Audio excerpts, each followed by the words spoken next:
नमः सिद्धेभ्यः।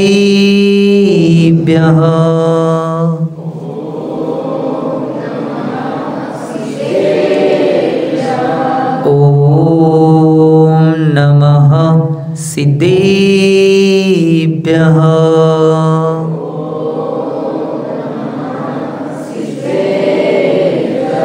ॐ नमः सिद्धेभ्यः।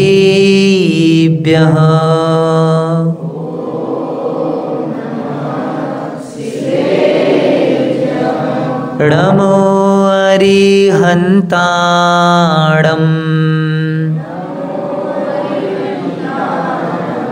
नमो सिद्धाणं नमो आयर्याणं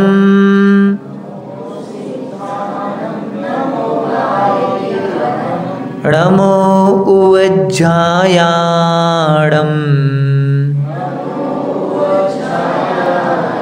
नमो लोये सौवसाहुनं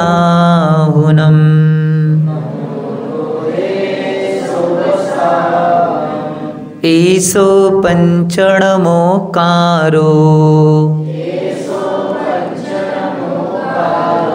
सौवपावपणासनो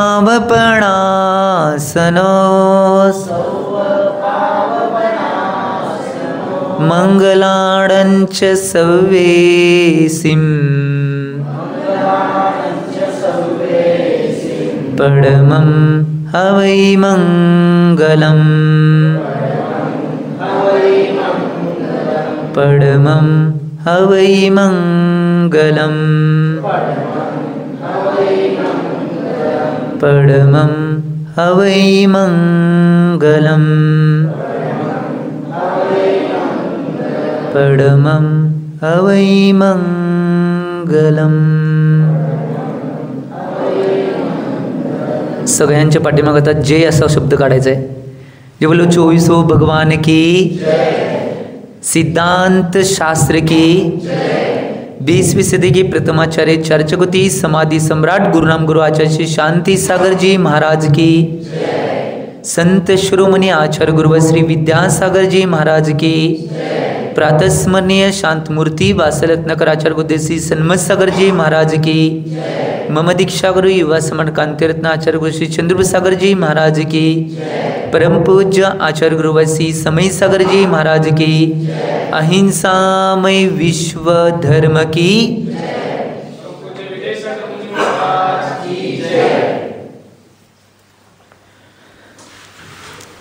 आज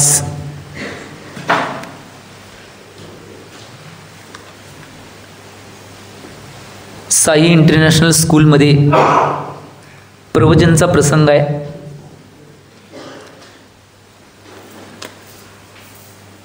आज आपल्याला एका विशेष विषयावर चर्चा करायचं आहे आणि म्हणून मी तुमच्यासमोर उपस्थित आहे की बऱ्याच गोष्टी प्राप्त होण्यापूर्वी बऱ्याच गोष्टीचं चिंतन मनन होणं आवश्यक आहे. कोणतीही गोष्ट जीवनात घ्यायची असेल आणि कोणतीही गोष्ट जीवनात उतरायची असेल तर त्या प्रत्येक गोष्टीचं चिंतन मनन जोपर्यंत जीवनात आम्ही करणार नाही तोपर्यंत ती गोष्ट आमच्या जीवनात कधी उतरू शकत नाही. आज मला एक गोष्ट या मुलांच्या आणि मुलींच्या समोर निदर्शनानं मांडावीशी वाटते की मुलांनी पहिला एक विचार आपल्या अंतरंगात रुजवून घ्यावा की एका नीतिकाराने एका तत्वव्यक्त्यांनी अतिशय सुंदर असं वाक्य म्हणलेलं आहे की जोपर्यंत निश्चितरूपानं आम्ही कुठलाही इतिहास जाणत नाही तोपर्यंत कुठलाही व्यक्ती भविष्यातील नवीन इतिहास घडवू शकत नाही. मला इथनं चालू करायचं आहे. जर आज त्या विद्यार्थ्यांना आणि विद्यार्थ्यांना जीवनामध्ये आदर्श पथावर आणि वेगवेगळ्या पथावर जायचं असेल तर निश्चितरूपानं तुम्हाला पहिला सगळ्यात महत्त्वाची गोष्ट काय असेल तर भारताचा इतिहास, भारताची संस्कृती आणि भारताचे संस्कार माहीत असणं आवश्यक आहे. ही पहिली गोष्ट आहे. आम्ही जीवनामध्ये जगत असताना वेगवेगळ्या गोष्टी करतोय, वेगवेगळ्या गोष्टींचं अवलोकन करतोय, वेगवेगळ्या गोष्टी शिकतोय, वेगवेगळ्या गोष्टी सोडतोय.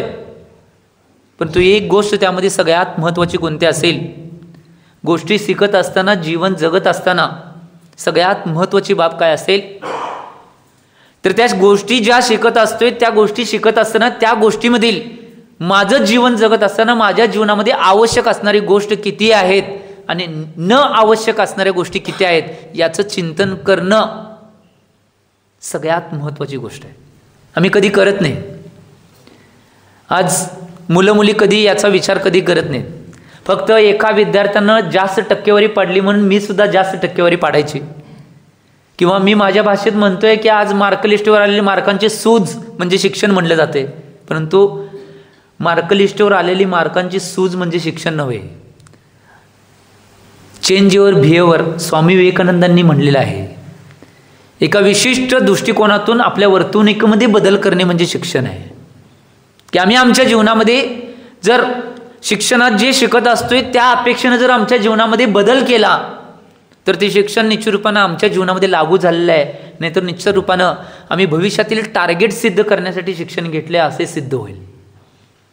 मला एवढंच सांगायचं विद्यार्थ्यांनी टीचरांना सुद्धा, शिक्षकांना सुद्धा, शिक्षण आणि विद्यार्थी आणि शिक्षक ह्या 3 बाबी आहेत त्या अतिशय वेगवेगळ्या आहेत.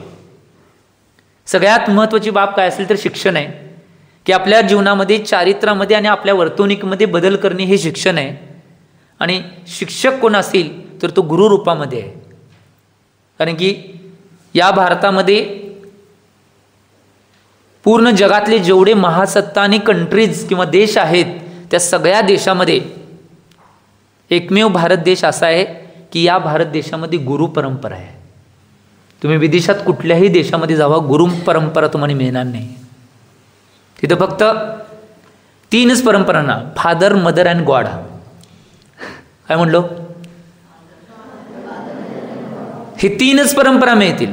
परंतु जगाच्या पाठीवर एकमेव भारत नावाचा देश असा आहे की त्या देशामध्ये एक परंपरा आहे. ती परंपरा निश्चित रूपाने या 3ही परंपरेतून उठून जी शेवटची परंपरा आहे ग्वाड परंपरा, त्या ग्वाड परंपरेकडे नेण्याची व्यवस्था करून देणारी परंपरा कोणता असेल तर ती गुरु परंपरा. ही गोष्ट लक्षात घ्या. आणि त्या गुरु परंपरामध्ये कोण असेल तर पहिला आई वडील आहेत, त्यानंतर शिक्षक आहेत आणि त्यानंतर जे संन्यासी बनलेले आहेत ते या गुरु परंपरेत येतात. बाकीचं कोणीही गुरु परंपरेत येऊ शकत नाही. ही भारताची व्यवस्था आहे. आम्ही या गोष्टीला समजून घेणं आवश्यक आहे. आम्ही संस्कृतीला, संस्कारांना आणि आमच्या विचारांना निश्चितपणे समजून घेणं आवश्यक आहे. त्याच दिवसापासून आमच्या जीवनाचा उद्धार व्हायला चालू होईल. आज बरीच लोक आहेत की या गोष्टींना समजून घेत नाही. मी तर पहिला म्हणतोय या गोष्टीमध्ये, सगळ्या गोष्टीमध्ये बिहेवियर करत असताना किंवा सगळ्या गोष्टी चिंतनात आणत असताना किंवा सगळ्या गोष्टींचा ताणतणाव काढत असताना मी तर एक गोष्ट निदर्शना मानतोय की सगळ्यात महत्त्वाची बाब काय असेल जीवनामध्ये. सगळीजण म्हणतात, कुणी काय काम सांगितलं, आज सगळ्यांना एक गोष्ट मात्र, एक शब्द मात्र लई पाठ झालाय बरं का. मुलांना तो शब्द सांगितल्यानं सगळ्यांना हसू येईल. काय सांगू? इम्पॉसिबल. मला शक्य, काय म्हणलो मी? शब्द सांगा, ते मला माहिती आहे. काय म्हणलं? इम्पॉसिबल. जीवनामध्ये जीवन जगत असताना आज सगळ्यांच्या जीवनामध्ये मला शक्य नाही हा शब्द लय येतोय. परंतु एक गोष्ट लक्षात घ्या, मी तर चिंतन करताना बऱ्याच गोष्टींची चिरफाड करून चिंतन करतोय. मराठीत सांगायलंय. इम्पॉसिबल या शब्दाचा बी अर्थ मी काढताना असं काढतोय की इम्पॉसिबल जीवनामध्ये करताय तुम्ही, परंतु इम्पॉसिबलमध्ये की नाही निश्चितपणे जे शब्द आहेत त्यातले 2 शब्द बाजूला आहे. I am possible. काय म्हणलो मी? इम्पॉसिबल शब्दामध्येच आहे. पहिले 2 शब्द आहेत ते बाजूला करायचे आणि शेवटचा शब्द घ्यायचा पॉसिबल. आय एम पॉसिबल म्हणजे मला शक्य आहे. जीवन जगत असताना एक गोष्ट लक्षात घ्या, तुम्हाला कोणीही काय टार्गेट देऊन दे, कोणीही जीवनात काय शिकवून दे, कोणीही काय सांगू दे, ते सांगत असताना, ते घेत असताना, ते ऐकत असताना तुम्ही एकच गोष्ट करणं आवश्यक आहे. आय एम पॉसिबल किंवा मला शक्य आहे हे जर म्हणला तर जीवनात एकही विद्यार्थी आणि विद्यार्थिनी कधी अयशस्वी होणार नाहीत, तर जीवनाचा आदर्श पद गाठल्याशिवाय राहणार नाही. ही गोष्ट लक्षात घ्या. तुम्हाला गाठायचं का नाही? कुणाकुणाला गाठायचं आहे?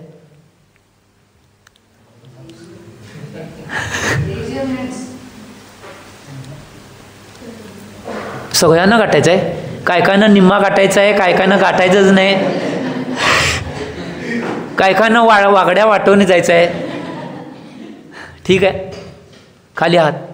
एक गोष्ट लक्षात घ्या, जीवनामध्ये सगळ्यात महत्त्वाची बाब, तुम्हाला तुमचा जीवनातला आदर्शपद गाठायचं असं तुमचं मत आहे. त्यासाठी सगळ्यात महत्त्वाचा मार्ग असेल द वे ऑफ लाईफ. सगळ्यात महत्त्वाची बाब आहे. जीवनामध्ये सगळ्यात महत्त्वाची बाब असेल द वे ऑफ लाईफ, म्हणजे आमच्या जीवनाचा मार्ग सगळ्यात महत्त्वाचा आहे. त्यात यश असेल, दुःख असेल, सुख असेल, संकट असतील, काट्यांचा रस्ता असेल, हायवे असेल, सगळ्या गोष्टीतून आपल्याला पुढे जायला लागेल. परंतु सगळ्या गोष्टीतून पुढे जात असताना एक गोष्ट मात्र लक्षात ठेवायचं की आम्ही आमच्या जीवनामध्ये पुढे जात असताना, आम्ही आमच्या जीवन जगत असताना कधी निश्चितपणे कुठलीही गोष्ट मला शक्य नाही असं कधी माहीत नाही. प्रत्येक गोष्टीमध्ये उतरत असताना मला म्हणायचं की ही गोष्ट मी सिद्ध करू शकतोय आणि शक्य करू शकतोय, ही गोष्ट तुमच्या मनात पहिला बांधून घ्या. आणि मला दुसरी गोष्ट काय सांगायची असेल तर एक आज सगळ्यात महत्त्वाची आणि योग्य बाब कोणते असेल तर पहिला निश्चितरूपानं कितीही मोठं शिक्षण घेतलं, कितीही मोठे की नाही निश्चितरूपानं आम्ही जीवनामध्ये झालो तरी 3 गोष्टींना 4 गोष्टींना कधी विसरायचं नाही.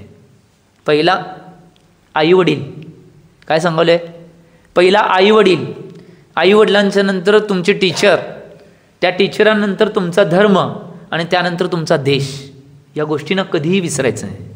जीवनामध्ये या 4 गोष्टींना कोण व्यक्ती विसरतोय तो कधीही निश्चितपणे जीवनामध्ये यशस्वी होणार नाही. काय म्हणाले मी बघा, ऐका, कान उघडे आहेत ना सगळ्यांचे, उघडे आहेत, कान उघडे ठेवून ऐका. या 4 गोष्टींना जो व्यक्ती विसरणार आहे तो कधीही निश्चितपणे जीवनामध्ये यशस्वी होऊ शकत नाही. ही गोष्ट लक्षात घ्या. आज मी बघालोय, आज ज्या ज्या ठिकाणी आम्ही फिरतोय, ज्या ज्या गोष्टी बाबी साध्य करत असताना, सगळ्या गोष्टी साध्य करताना बरेच होतोय. आज बरीच मुलं मुली या मुख्य ध्येयापासून बाजूला झालेले आहेत, विमुख झालेले आहेत. बरेच विद्यार्थी आपल्या आई वडिलांचा जो आदर सत्कार करायला पाहिजे तो करत नाहीत. बरेच विद्यार्थी आहेत, बरेच मुलं मुली आहेत, ते निश्चितरूपानं आपल्या शिक्षकांचा जो आदर सन्मान करायला पाहिजे ते करत नाही. बरेच विद्यार्थी, बरेच निश्चितरूपानं मुलं मुली आहेत, ते निश्चितरूपानं आपल्या धर्माचा आदर करत नाहीत.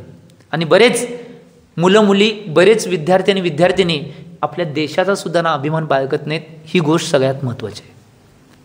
आणि मी काल परवा दिवशी एक 4 दिवसापूर्वी तुमच्याच भागातले एक उदाहरण सांगतो. मी 3 दिवस का 4 दिवस सामनगडावर गेलतो. सामनगड तुमच्या इथं एक किल्ला आहे शिवाजी महाराजांचा. त्या सामनगडावर मी गेलतो. मला सामनगड बघायचा नव्हता. मी सामनगडावर गेलतो, तो माझा अभ्यास दौरा होता. सामनगडावर मला नाही, तिथं सामनगडावर एवढी निसर्ग संपत्ती आहे आणि त्यामध्ये आयुर्वेदिक औषधांची संपत्ती सगळ्यात मोठी आहे आणि ती संपत्ती मला जाणून घ्यायची होती. तुम्हाला माहीत बी नसेल की एक व्यक्ती तुमच्या तालुक्यामध्ये असा व्यक्ती आहे की तो व्यक्ती निश्चितरूपानं पूर्ण देशाचं प्रतिनिधित्व विदेशामध्ये करून आलेला व्यक्ती आहे. तुम्हाला माहीत बी नव्हतं. गडिंग्लजमधल्या बऱ्याच माणसांना आणि गिजवण्याच्या माणसांना सुद्धा माहीत नव्हतं, परंतु मला पहिल्यापासून माहीत होतं. मी सगळी फिल्डिंग लावली. त्यांचं नाव आहे नागेंद्र चौगुले, नूल गावचे आहेत, नूल. कधी त्या व्यक्तीला भेटला तर भेटा. मी म्हणून मुद्दामनं जाहिरात करले. एक व्यक्तिमत्व असे आहेत की बरेच इंटरनॅशनल पुरस्कार त्यांना प्राप्त झाले आहेत आणि त्यांनी भारताचं प्रतिनिधित्व मॉरिशस, इंडोनेशिया आणि कुठला तर देश आहे, मला आठवना तिसरा देश, या 3 देशामध्ये की नाही भारताचं आयुर्वेदिक झाडांचं ज्ञान करून देण्यासाठी भारताचं प्रतिनिधित्व केलं आहे. मॉरिशसमध्ये एक संकट आलं. का सांगायला हे तुम्ही विद्यार्थी महत्त्वाचे आहेत, देशाविषयी काय आमची निश्चितपणे भूमिका पाहिजे यासाठी मी सांगायले. मॉरिशसमध्ये ज्यावेळी गेले त्यावेळी बिब्बा नावाचं एक झाड असते. बिब्बा असतोय, तुम्हाला माहिती आहे, ते लिंबूच्या खाली त्यांनी बांधतात बघा किंवा घरामध्ये औषधासाठी उघडून कशासाठी तरी वापरतात. तो बिब्बा नुसता बघितल्यानंतर काय जणांना नाही बिब्बाने निश्चितपणे जखमा होतात, त्याची स्किन डिसीज वगैरे निर्माण होतात. तो एवढा भयानक एक पदार्थ आणि किंवा एक फळ आहे. परंतु त्यांनी मॉरिशसमध्ये तो बिब्बा खाऊन दाखवला आणि कुठलीही शरीराला प्रक्रिया नव्हता, शरीर उंच त्यांचं चांगलं झालं. हे प्रात्यक्षिक बघितल्यानंतर मॉरिशसच्या सरकारने त्यांना ठरवलं की निश्चितरूपाने या व्यक्तीला निश्चितरूपाने आमच्या देशामध्ये ठेवायला एवढं ज्ञान त्या व्यक्तीजवळ आहे. त्यांचं फक्त 8वी शिक्षण झाले. मॉरिशस सरकारने त्यांना दिलं की आम्ही तुम्ही 2 ते 2.5 लाख रुपयाचा पगार देतो महिन्याला, तुम्ही इथं राहा. त्यावेळी त्यांनी उत्तर दिलं की मी निश्चितरूपानं मॉरिशसचं प्रतिनिधित्व करायला नाही, मी भारताचं प्रतिनिधित्व करायला आहे आणि मी भारतामध्येच राहणार, मॉरिशसमध्ये राहू शकत नाही. हे त्यांनी सांगितल्यानंतर त्यावेळीचे विद्यमान राष्ट्रपती APJ अब्दुल कलाम, ज्यांना मिसाईल मॅन म्हटलं जायचं, त्यांनी सांगितलं, त्यांनी आदर सत्कार म्हणून एक पुरस्कार यांना पाठवला आणि सांगितलं निश्चितपणे यांना मानधन म्हणून सरकारतर्फे काहीतरी रक्कम द्यावी. असे व्यक्तिमत्व तुमच्या या तालुक्यामध्ये आहेत. जन्म घेतलेले नागेंद्र चौगले. आम्ही याचं चिंतन करणं आवश्यक. असे बरेच व्यक्ती असतात की त्यांना मला सांगायचं आहे की एक गोष्ट लक्षात घ्या, तुमच्यातला कोणीही एक विद्यार्थी असता आणि त्याला कोण म्हटलं असतं 2.5 लाख रुपये पगार देतो आणि तू इथं राहा, देशाला तर सोडाच, आई वडिलांना बी सोडला असता. काय म्हणाले मी? देशाला तर सोडावं, आई वडिलांना बी सोडणारी मुलं आहेत. परंतु एक गोष्ट लक्षात घ्या, आम्ही आमच्या या भारतभूमीमध्ये राहतोय, ज्या भारतभूमीनं बऱ्याच संतांना आणि बऱ्याच महापुरुषांना या भूमीनं जन्म दिलेला आहे. भारतभूमी सोडून दुसरी कुठलीही जगातली भूमी काढा की त्या भूमीवर कधी संतांना महापुरुषांना जन्म देणारी दुसरी कुठली भूमी नाही. फक्त एकमेव जगाच्या पाठीवर एकमेव भूमी भारतभूमी अशी आहे, साधू संतांची भूमी म्हणले जाते आणि साधू संतांच्या भूमी म्हणून याच्याकडं जग आदरानं बघतंय. परंतु आम्ही आमची संस्कृती संस्कार जर सोडत असेल तर काही उपयोग होणार नाही. फोर्ड कंपनी माहीत असेल तुम्हाला, सगळ्यांना माहिती आहे. आज गाड्यांच्या 4 व्हीलर गाड्यामध्ये सगळ्यात अव्वल नंबरला फोर्ड कंपनी आहे. बरेच कंपन्या आता वाढलेल्या आहेत सोडा, परंतु पहिल्यापासून जुन्या काळापासून असलेली ही फोर्ड कंपनी, त्यांचे मालक एकदा भारतामध्ये आलते. पहिल्यांदा भारतात ते आलते. भारतातले सगळे मोठमोठे उद्योगपती निश्चित रूपानं त्यांना भेटायसाठी तिथे विमानतळावर उपस्थित होते. प्राईम मिनिस्टर, राष्ट्रपती, सगळे मंत्रिमंडळ तिथं फोर्डचं स्वागत करायसाठी तिथं उपस्थित होते. मिस्टर फोर्ड यांचं स्वागत करण्यासाठी सगळेजण उपस्थित होते. ज्यावेळी ते विमानातनं उतरणार होते त्यावेळी विमानातनं उतरल्यानंतर ज्यावेळी विमानाच्या शिड्या उतरून खाली आल्यानंतर सगळे पत्रकारांनी घेरा घातला, सगळेजण गुच्छ वगैरे देऊन स्वागत करायला आले. कारण की एवढे मोठे उद्योगपती भारतात आले म्हणजे भारतामध्ये निश्चितपणे काहीतरी त्यांनी करू शकतील म्हणून हे सगळे स्वागतला आले. परंतु फोर्ड ज्यावेळी खाली उतरले त्यावेळी सगळ्यांचं लक्ष त्यांच्या युनिफॉर्मकडं, की टॉय, कोट, पॅन्ट सगळं घातलं होतं. परंतु फोर्ड त्या भूमीवर ज्यावेळी उतरले त्यावेळी त्यांच्या पायामध्ये शूज आणि सॉक्स नव्हते.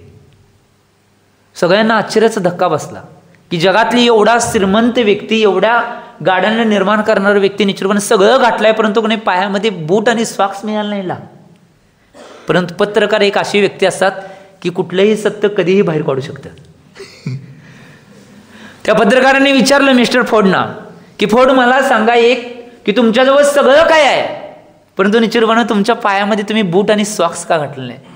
त्यावेळी मिस्टर फोर्डने उत्तर दिलं की माझ्याजवळ पैसा संपत्ती आहे, जर बूट आणि सॉक्स कने मला घालायचं म्हटलं तर बूट सोन्याचं मी घालू शकतो, एवढा पैसा आहे, माझे बूट बी माझ्या बरोबर आहेत, माझे सॉक्स बी बरोबर आहेत, पण तुम्ही त्या बॅगमध्ये ठेवून आलोय. ते माझ्या आता जी माझी 4 व्हीलर आहे त्या 4 व्हीलर गाडीत असणार आहे, मी घातलेले नाहीत. त्यावेळी का घातलेलं नाही हे विचारल्यानंतर त्यांनी सांगितलं की मी आज लहानपणापासून भारताची महती ऐकतोय की साधू संतांचा देश आहे आणि तो साधू संतांच्या देशात येत असताना मी जर बूट आणि चप्पल घालून येत असेल तर निश्चित रूपानं माझा काही अर्थ राहणार नाही म्हणून मी बूट काढून आलेलो आहे. भारतात पाय ठेवताना आम्ही चिंतन करणं अवस्था आहे या गोष्टीचं.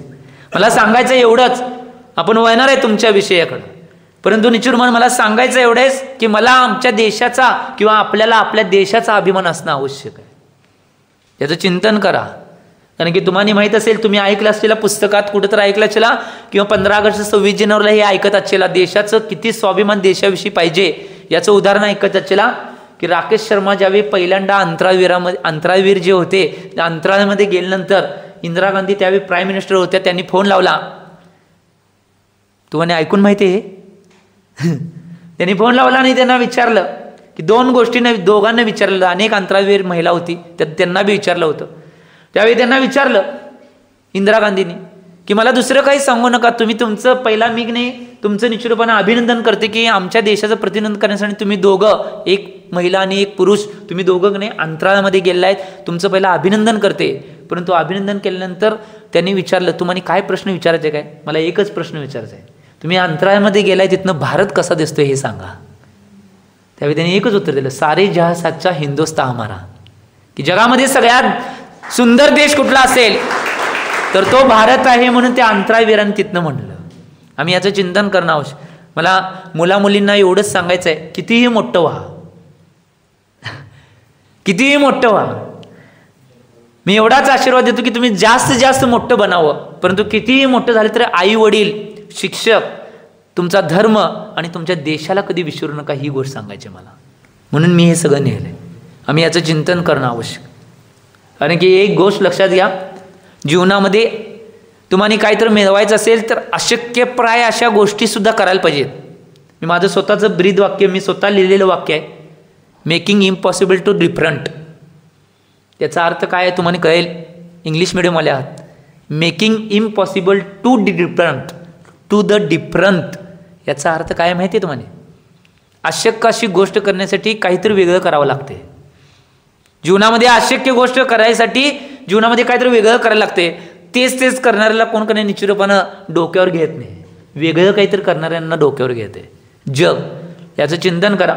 दुसरी गोष्ट मला मांडायचं आहे की आज निश्चित रूपानं ज्यावेळी इथं मी प्रवेश केला, आल्यानंतर सगळं स्वागत झालं, प्रास्ताविक सगळ्यांचं झालं आणि मॅडमांनी तर सुंदर इंग्लिशमध्ये प्रस्तावना केली की सुंदर की निश्चित रूपानं तुषारदादा असतील, इकडे सर असतील, यांनी मराठीमध्ये प्राचार्य तुषारदादांनी मराठी इंग्लिश दोन्ही मिक्स केलं की एक गोष्ट लक्षात घ्या. यांनी प्रास्ताविक केलं आणि प्रास्ताविक केल्यानंतर पहिला सुरुवात दोन्ही महाराजांना नारळ चढवून की शास्त्र दान करून केला. आणि पुस्तक देताना मला निश्चितपणे जय शेट्टींचं पुस्तक माझ्या हातात आलं. संन्यासासारखा विचार करा. ही महत्त्वाचं पुस्तक. बरं बहुतेक तुषारनं विचार करूनच पुस्तक दिला असेल कारण तो मगाच्यानं हुडकत असेल मी यायच्या आधीपासून.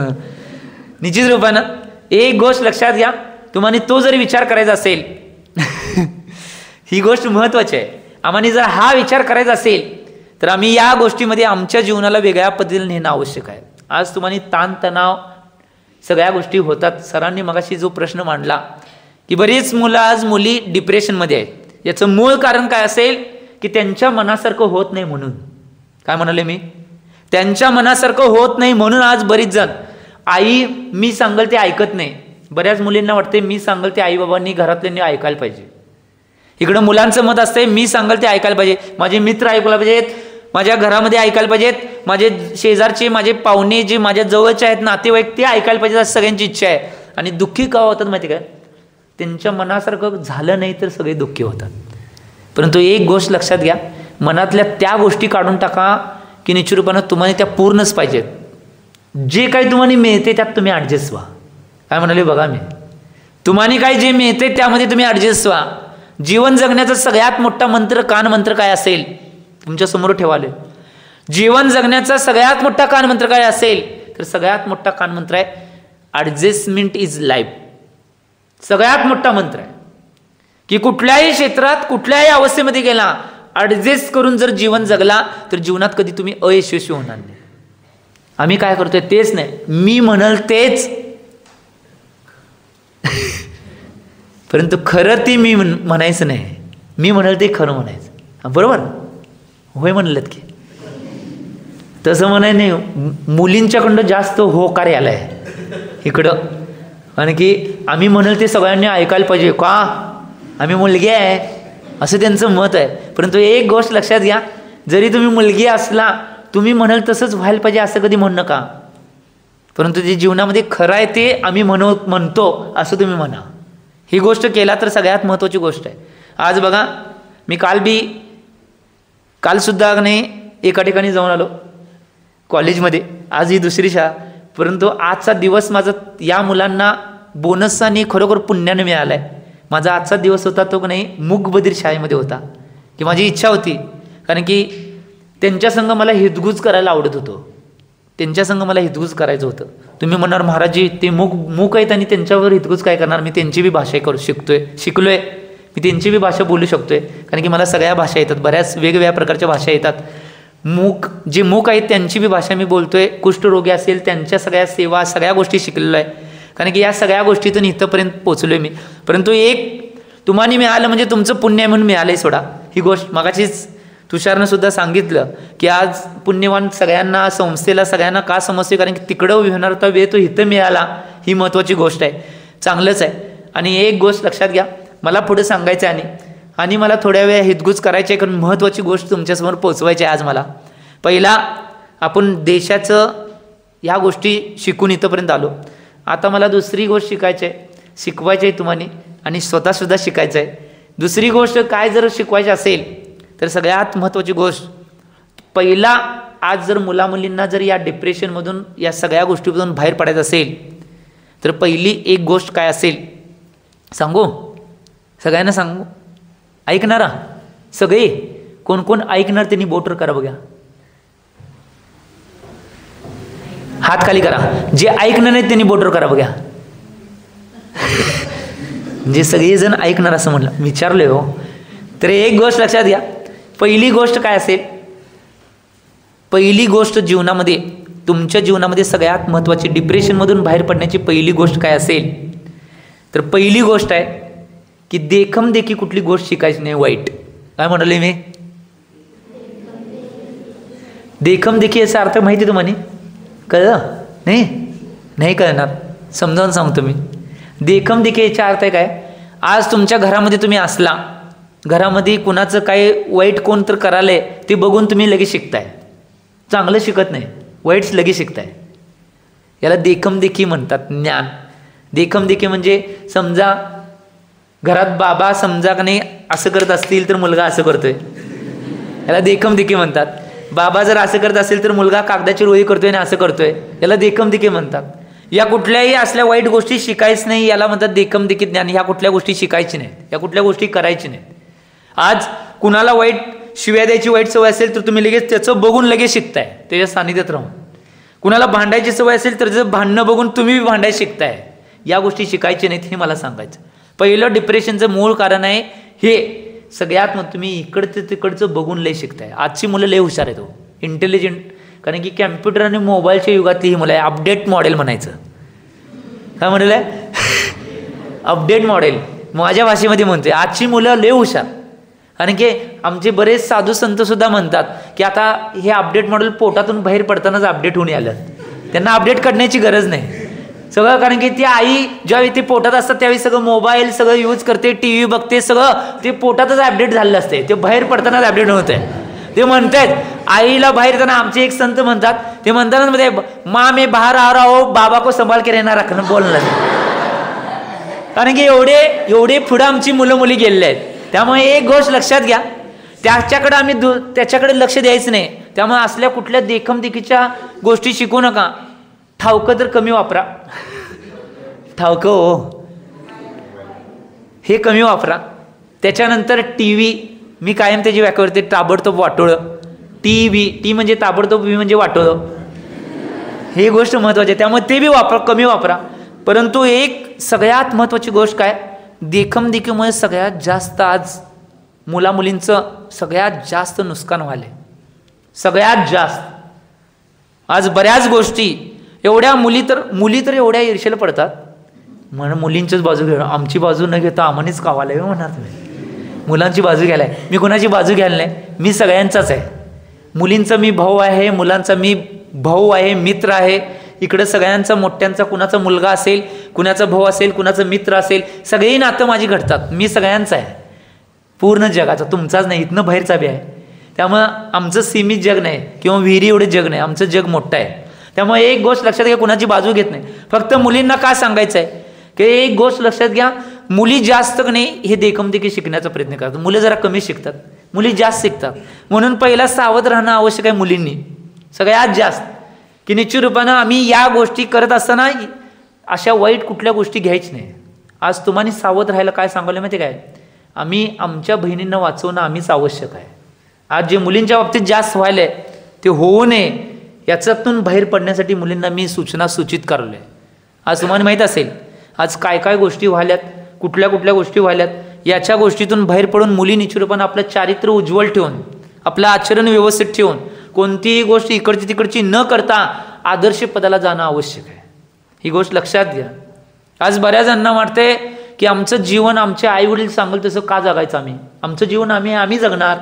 परंतु एक गोष्ट लक्षात घ्या, जर ते आई वडील नसते तर तुमचं जीवन नसतं. आई वडील होते म्हणून तुमचं जीवन आहे. ही गोष्ट लक्षात घ्या मुलींनी. त्यामुळे कधी मुलींनी एक संकल्प इथनं बांधून घेऊन जायचा आहे की माझ्या जीवनामध्ये मी असं काम करीन की त्या कामामुळं माझ्या आईवडिलांची मान वर होईल. मी जीवनामध्ये कधी सुद्धा असं काम कधीच करणार नाही की ज्या कार्यामुळं माझ्या आईवडिलांची मान खाली होईल. असा एक संकल्प मुलींनी बांधून घेतला तर तुम्ही निश्चितपणे आदर्श पदाला स्वतः जाऊ शकाल आणि तुमच्या आईवडिलांना सुद्धा आदर्श पदाला घेऊन जाशील. ही गोष्ट लक्षात घ्या. मला ही निवड महत्वाचं निदर्शनानं सांगावंसं वाटतं. आज ही गोष्ट महत्वाची आहे. त्यामुळं एक गोष्ट लक्षात तुम्हाला माहिती आहे काय, आज माझं तर मत आहे खरोखर की नाही, आम्ही जुन्या गोष्टी की नाही आहेत त्या, कारण की जुन्या गोष्टी आहेत ते सोन्यासारख्या असतात, नवीन गोष्टी आहेत चांदीसारख्या असतात आणि त्याच्या अचानक गोष्टी आहेत तर ते हिऱ्यासारख्या असतात. अचानक महाराज ही सगळ्यात जास्त किंमत त्या अचानक गोष्टीला का द्यायला आहे. एक गोष्ट लक्षात घ्या, आज भारतावर आणि पूर्ण आशिया खंडात आणि जगामध्ये की नाही पैशामध्ये नाव प्रस्थापित करणारे कोणाचं नाव येते भारतातलं माहिती तुम्हाला? कोण? रिलायन्स उद्योग समूहाचे मालक मुकेशजी अंबानी किंवा त्यांचे पिता धीरूभाई अंबानी, त्यांचं फक्त 6वी शिक्षण होतं. धीरूभाई अंबानींचं कितवी? 6वी शिक्षण होतं धीरूभाई अंबानींचं. परंतु त्यांनी निश्चितरूपानं ध्येय आपले घेतलं. जर तुम्ही कुठल्याही रिलायन्सच्या ऑफिसमध्ये गेला, जिथं धीरूभाई अंबानींचा फोटो असेल, कधी तुम्ही ऑब्झर्व करताय नाही कुणास ठाऊक, रिलायन्सच्या कुठल्याही मोठ्या ऑफिसामध्ये गेला, धीरूभाई अंबानींचा जिथं फोटो असतो त्याच्या फोटोच्या वर एक वाक्य असते. त्याच्यामुळं धीरूभाई अंबानी बनले त्या वाक्यामुळं. ते वाक्य काय माहिती आहे काय? निर्णय घ्या पण एका सेकंदात. काय वाक्य आहे? निर्णय घ्या पण एका सेकंदात. परंतु हे वाक्य लावताना नाही फक्त चांगल्या गोष्टीसाठी लावायचं आहे, नाही वाईट गोष्टीत लावचेला निर्णय एका सेकंदात घ्यायला. हे मला सांगायचं आहे. आज त्या वाक्यामुळे निश्चितपणे मी तुमच्या समोर इथं वर बसलोय. निर्णय घ्या पण एका सेकंदात. चांगल्या बाबतीत समजा मनात आलं की मी आजपासून रोजच्या रोज चांगलं सगळं गोष्टी करणार, आई वडिलांचा आदर करणार, सगळ्या मोठ्यांचा आदर करणार, सत्कार करणार, ही मनात भावना आली, लगेच निर्णय घ्यायचा मी आजपासून करणार. नाहीतर महाराष्ट्रातील लोक काय आहेत माहिती काय? आरंभशूर आहेत. महाराष्ट्रातील लोक आरंभशूर आहेत. आरंभशूर म्हणजे काय माहिती आहे? आरंभशूर म्हणजे काय माहिती काय? महाराष्ट्रातील लोक नाही सुरुवात जोरात करतात, शेवट करत नाही. याला आरंभशूर म्हणतात. आरंभ करायचा, शेवट करायचा हो नाही म्हणलेत बघा. होय तर म्हणा, ही बीड लगेच नाही म्हणले. एक गोष्ट लक्षात घ्या, ज्या गोष्टीचा मी आरंभ करणार आहे, ज्या गोष्टीची सुरुवात करणार आहे, त्याचा शेवट निश्चित करणार. म्हणून मी सांगतोय चांगल्या गोष्टी ज्या मनात येतात त्या लवकर करायला चालू करा. निर्णय घ्या पण एक सेकंदात. ही गोष्ट महत्त्वाची. म्हणून ते धीरूभाई अंबानी बनले. आज पूर्ण जगावर निश्चितपणे थोड्या काही कालावधीनंतर नुसता निश्चितपणे जगात ते 1 नंबरला सुद्धा येतील पैशाच्या बाबतीत.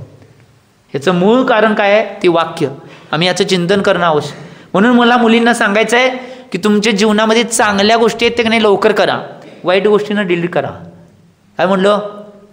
वाईट गोष्टींना काढून टाका आणि चांगल्या गोष्टींना लगेच एका सेकंदात चालू करायला करा. नाहीतर आम्ही चुकीचं करतो. भारतातील लोक काय आहेत माहिती काय? धर्मावर श्रद्धा ठेवतात, परंतु धर्मावर अंधश्रद्धा बी ठेवणारे लई जण आहेत.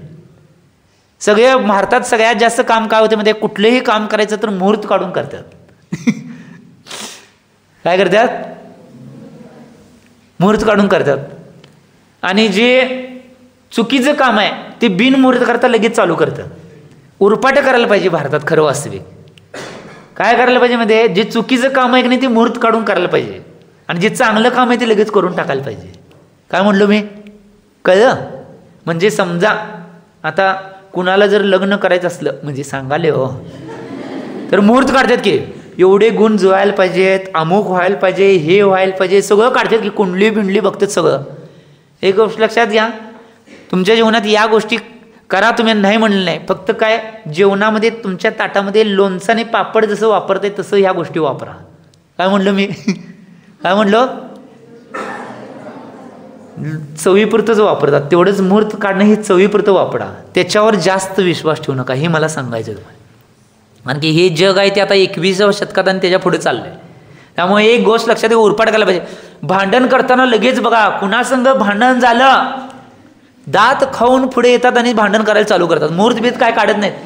भांडण करायचे भाव झाले तर मुहूर्त काढायला जावा आणि मुहूर्त काढा मग भांडण करा. बघा भांडण करण्याचे भावच निघून जातात. बघा कशाला भांडण करते.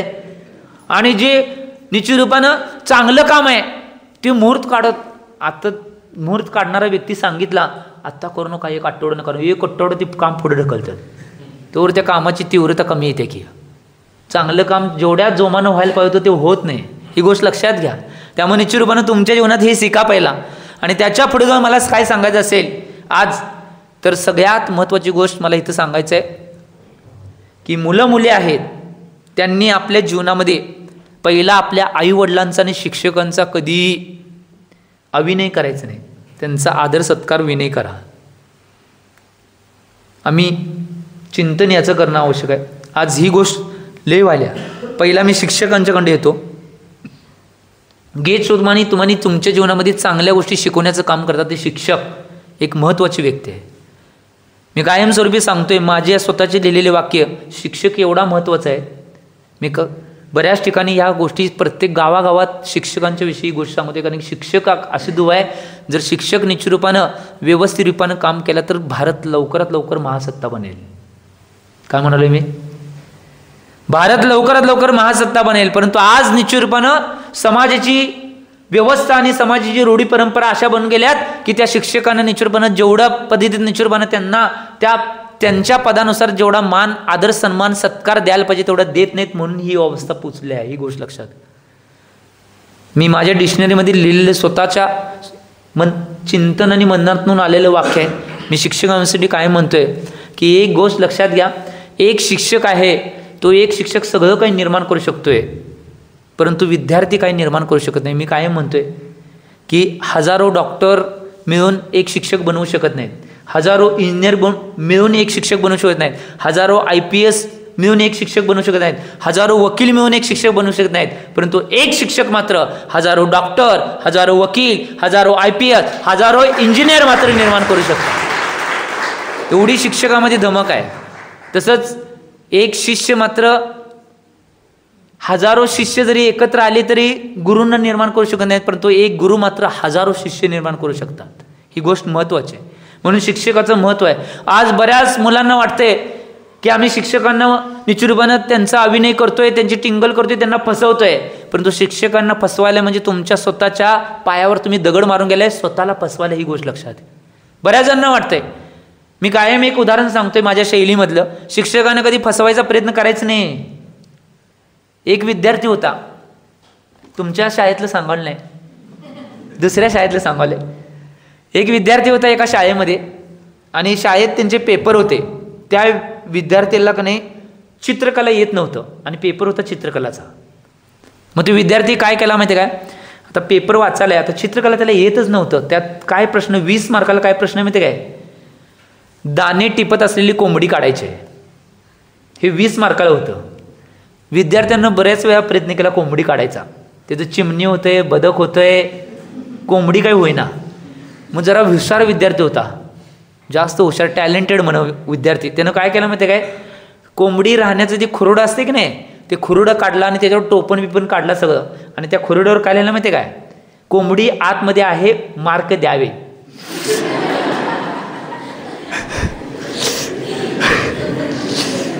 ज्यावेळी टीचरांच्याकडे नाही तपासायला पेपर गेला, टीचर ते टीचर, शिक्षक ते शिक्षक असतात आणि गुरु ते गुरु असतात. किती बी गुरूंना, शिक्षकांना आणि टीचरांना फसवायचा प्रयत्न केला तर 3 काळात फसवू शकत नाही. हे गोष्ट लक्षात घ्या. कारण की निश्चित रूपानं त्या गोष्टी नाही करण्याचा प्रयत्न, ज्यावेळी तपासायला लाल पेन घेऊन बसलेले टीचरांनी बघितलं, टीचरांना ओळखलं ह्यो काय करलाय मुलगा. टीचरांनी खाली लाल पेनामध्ये शेरा काय दिला, जोपर्यंत कोंबडी बाहेर येत नाही तोपर्यंत मार्क देणार नाही. त्यामुळे एक गोष्ट लक्षात घ्या, टीचरांना कधी फसवण्याचा प्रयत्न करायचा नाहीतर म्हणशील मी फसवते. असा दुसरा एक विद्यार्थी होता त्याच शाळेमध्ये, त्याला बी चित्रकला आवडत नव्हतं. त्याला काय आलतं माहिती काय, तू किती हुशार बघा, त्याला आलतं का नाही गायचं चित्र काढायचं होतं. गाय काढायला गेला, गाढव बनते, घोडा बनते, परंतु गाय काय बनेना. त्याला आता काढायलाच येईना आणि चित्रकला आवडता विषय होता. मग त्यानं काहीतरी आकार केला आणि काहीतरी आकार केला, त्याच्या आकारच्या पोटामध्ये काय लिहिलं माहिती आहे, गाय हमारी माता है, मार्क देना पुण्य है. टीचरांना फसवायसाठी हो, मार्क कसं मिळवायचे म्हणून. टीचरांच्याकडे तपासायला ना, टीचर लाल पेन घेऊन बसले, त्यांनी बघितलं हा फसवायचा प्रयत्न केला. टीचरांनी लाल शेरामध्ये काय लिहिलं मध्ये आहे, बैल हमारे पिता है, मार्क देना पाप है. त्यामुळे एक गोष्ट लक्षात घ्या, तुमच्या टीचरांना कधीच फसवण्याचा प्रयत्न करू नका. ही गोष्ट महत्वाची आहे. मी निदर्शनं मानलोय, ही गोष्ट महत्वाची आहे. आजपर्यंत जे विद्यार्थी आणि विद्यार्थिनी निश्चितपणा आपल्या टीचरांच्या 100% विश्वास गुरु म्हणून ठेवतात आणि त्यांचं निश्चितपणा आचरण करण्याचा प्रयत्न करतात, ते जीवनामध्ये कधी यशस्वी होत नाहीत. ही गोष्ट लक्षात घ्या. आज मी आवर्जून आज तुमच्या शाळेत आलो म्हणून मला आठवण झाली. ही उदाहरण सांगताना मला प्रत्येक वेळा आठवण होते, कारण की ही उदाहरणं मी स्वतः निर्माण केलेली उदाहरणं आहेत.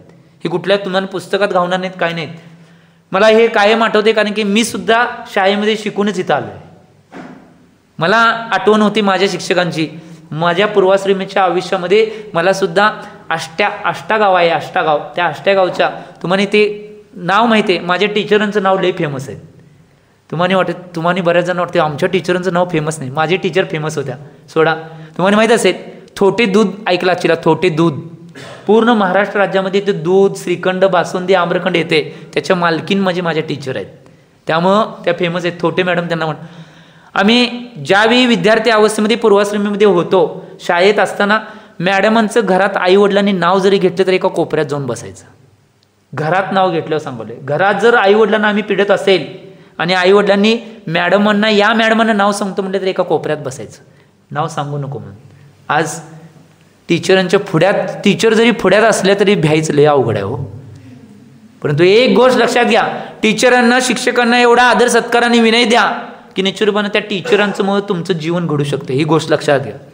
आज जरी निश्चितरूपानं त्या टीचरांचा आदर सन्मान आम्ही एवढ्या प्रमाणात करत होतो की निश्चितरूपानं दिवसातला एक ना एक दिवस निश्चितरूपानं टीचरांची चरणस्पर्श केल्याशिवाय जात नव्हतो. शाळेमध्ये असताना ही आवश्यक बाब आहे. आज ह्या गोष्टी आवश्यक आहेत. त्यामुळे टीचरांचा आदर सत्कार तुम्ही करा, विनय करा. ही गोष्ट मला सांगायची आहे. त्यांचा अविनय, अवहेलनाने त्यांना कधी फसवण्याचा प्रयत्न करू नका.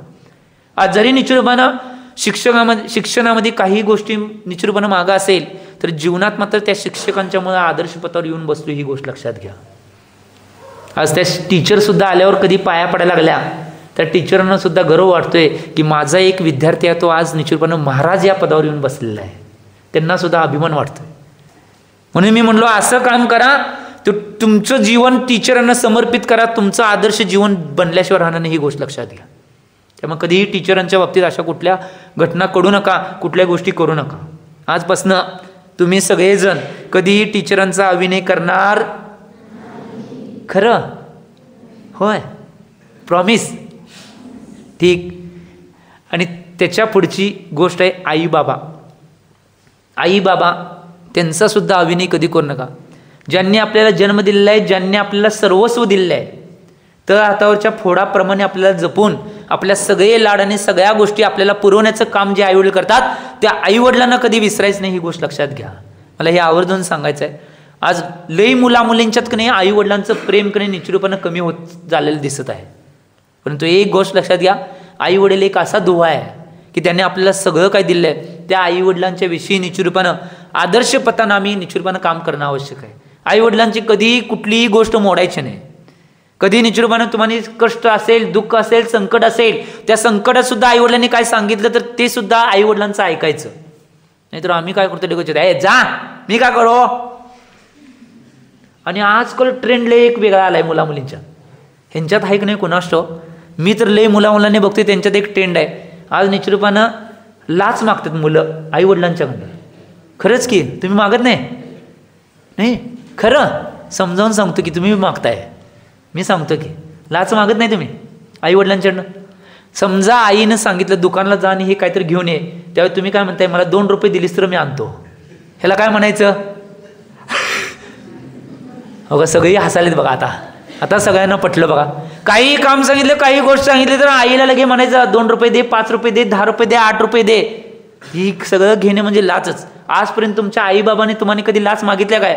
मी तुला मोठं केलं, मी तुला जन्म दिला, मी तुला कपडे दिलं, मी तुला दूध पाजलं, तुझी सगळी शिशी सुसू काढलं, कधी मागितलं आई वडिलांनी?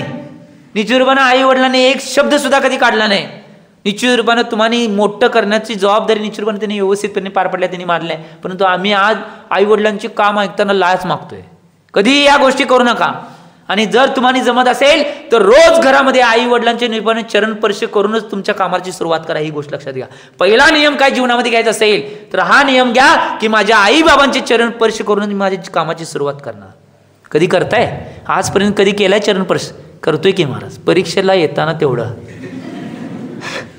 बरोबर का नाही? होय म्हणलं बघा, हसायलेच सगळे. परंतु रोज करायला पाहिजे या गोष्टी. का? आणि ज्या दिवशी सुट्टी असेल त्या दिवशी, सुट्टी दिवशी काय करा, सुट्टी असते त्या दिवशी आई वडिलांची निश्चितपणे सेवा करा. हात पाय पाठ तीन दाबा, डोकं दाबा, नरडं सोडून सगळं दाबा, जे सांगितलं हो. आणि महाराजांनी सगळं दाबा म्हणतात त्यात काय आलं, सगळं येणार हे सांगितलं. मध्ये सिक्वेन्स काय असते ते सांगायला पाहिजे हो. त्यामुळे ह्या गोष्टी करा. कधी करताय? एका तर विद्यार्थ्यांना कधी सेवा केल्या का ह्यातल्या? कोणी? मी सुट्टीच्या दिवशी आईबाबांची सेवा करते. चांगला आहे, हुशार, शाबास. या सगळ्या विद्यार्थ्यांसाठी पहिला टाळ्या वाजवा. हात खाली करा. चांगलं आहे. एवढेच जरी विद्यार्थी असले तरी ही सुरुवात आहे क्रांतीची सुरुवात निश्चितपणे. कारण की एक गोष्ट लक्षात घ्या, तुमच्या जीवनामध्ये ही गोष्ट विसरू नका. आता जर ह्या लोकांचा आदर्श घेऊन सगळ्या लोकांनी चालू करा, सगळ्या मुलामुलींनी चालू करा. आमच्या आई वडिलांची निश्चितपणे ज्या दिवशी सुट्टी मिळेल त्या दिवशी निश्चितपणे मी सेवा करणार हा संकल्प चालू करा. किती चांगलं वाटते बघा. आत्तापर्यंत जे करणारे विद्यार्थी कधी नाहीत की नाही. समजा आज वार कुठला आहे? शनिवार, शुक्रवार आहे. शुक्रवार आहे, शनिवार रविवार सुट्टी असत्या. शनिवारी उद्याच, आता उद्याच तुम्हाला मिळालाय, संधी लगेच आल्या बघा. उद्या मिळाल्या सुट्टी तुम्हाला. उद्या नाही आई वडिलांची सेवा करा बघा. त्या आई वडिलांना किती आनंद होते बघा. गगनात त्यांच्या आनंद गगनात. शाळेत कुठल्या टीचरांनी शिकवले म्हणून विचारतील. काय म्हणतील? कुठल्या टीचरांनी कुणी शिकवले हे विचारतील. उद्या तुम्ही उद्यापासून चालू करा. आणि किती आनंद येते बघा. एक आई वडिलांच्यावर हितकूच करायला. आजकाल आई वडिलांना आणि मुलांना सुद्धा याच्यामुळे हितकूच किंवा गोष्टी करण्याचा वेळ मिळेना. कशामुळं? मोबाईलमुळं. त्यामुळे तुम्हाला संधी आहे. त्यामुळे या गोष्टी संधी सोनं करून घ्या. त्यामुळे आई वडिलांना कधी विसरू नका. ही गोष्ट लक्षात घ्या. आई वडिलांचे जे संस्कार, टीचरांचे संस्कार आणि देशाचे संस्कार ते कधी विसरू नका. आणि वाईट गोष्टी घेऊ नका. तिसरा विषय आपला होता देखमदेखीचे. मी दोन्ही गोष्टी सांगतो. चांगले संस्कार शिका. उदाहरण देऊन स्पष्ट करतो आणि संपवतो. माझं टायमिंग संपत आलेलं आहे. कारण की बरोबर टायमावर मी संपवतोय. त्यामुळे माझं टायमिंग संपत आलं आहे. हे दोन उदाहरणं मी सांगतो. चांगल्या गोष्टी केल्या तर कसं होतंय आणि वाईट गोष्टी केल्या तर कसं होतंय. आज पहिला एक गोष्ट लक्षात घ्या. देखमदेखी वाईट गोष्टी शिकू नका. ह्याचं उदाहरण मी देतो कायम. एक मुलगा एका गावामध्ये होता. कायम उदाहरण देतोय. आणि त्या मुलग्याला का नाही वडिलांना, त्या मुलग्याच्या वडिलांना एक वाईट सवय होती की मूर्खा म्हणायची. कुणाचं काय चुकलं तरी मूर्खा म्हणायची. आणि ते ऐकून ऐकून मुलग्यानं ती सवय की शिकला. आणि तो घरामध्ये मुलगा काय करत होता? खेळण्यातली एष्टी घेऊन खेळ करत होता. आणि खेळता खेळता काय म्हणणार माहिती तेव्हा मुलगा, वाईट सवयी लागल्या तर काय होतात हे सांगावली बघा. कान उघडे ठेवून ऐका. तो मुलगा म्हणते, चला चला कुठल्या कुठल्या मूर्खांना एसटीत बसायचं आहे बसा, कुठल्या कुठल्या मूर्खांना उतरायचं उतरा. ही एसटी निश्चितपणे साई इंटरनॅशनल स्कूलमध्ये जाणार आहे. सगळी म्हणाले. आता बाबांना राग आला ना, माझी झेरॉक्स करायला. मूर्खा हा शब्द माझाच उचललाय ना. तरी बी बाबा ग बसले. परत म्हणतोय, चला चला कुठल्या कुठल्या मूर्खांना उतरायचं उतरा, कुठल्या कुठल्या मूर्खांना एसटीत चढायचं चढा. ही एसटी साई इंटरनॅशनल स्कूलमध्ये जाणार आहे. हे म्हटल्यानंतर बाबांना एवढा राग होते. बाबा उठतात, जातात, दन दन दन दन काय करतात. तुमच्या घरात होते तेच केलं, दुसरं काय वेगळं नाही. एवढं मारलं बिचाराला, त्याला बिचाराला उठता बी आलं नाही. बाबा तिथनं मारून परत जाऊन खुर्चीवर बसते. तोपर्यंत मुलगा सरकत सरकत एसटीजवळ जातोय. आणि परत आणि काय म्हणतोय, चला चला कुठल्या कुठल्या मूर्खांना बसायचंय बसा, कुठल्या कुठल्या मूर्खांना उतरायचं उतरा. आत्ताच एका मूर्खामुळे एसटी 5 मिनिटं लेट झाल्या.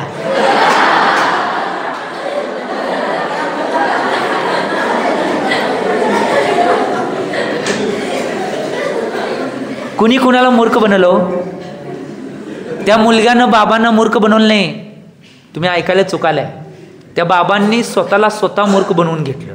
जर बाबांना वाईट सवय नसती तर त्या मुलग्याला ती वाईट सवय लागली नसती. आणि त्या मुलग्यानं सुद्धा देखील सवय घेतली नसती तरी सुद्धा हा प्रसंग झाला नसता.